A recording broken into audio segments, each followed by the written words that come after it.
கல்யாண மேடையா, கலை உலக மேடையா, அரசியல் மேடையா, எந்த மேடையில் பேசினாலும் வீழ்வது நாமாக இருப்பினும் வாழ்வது தமிழாக இருக்கட்டும் என்று கூறியே தனது உரையை முடிப்பார் விஜயகாந்த்.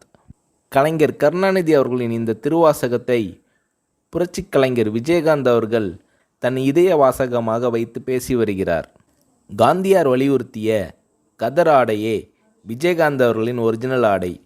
சினிமா சம்பந்தப்பட்டது தவிர மற்றபடி எந்த விழாவாக இருந்தாலும் கதரே அணிவார் விஜயகாந்த்.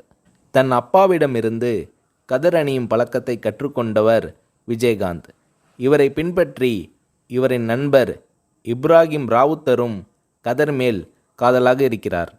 இந்த மதுரை நண்பர்களைப் போலவே அவர்களது தந்தைகளும் நண்பர்களாக காங்கிரஸ் கட்சிக்காரர்களாக இருந்தவர்கள்.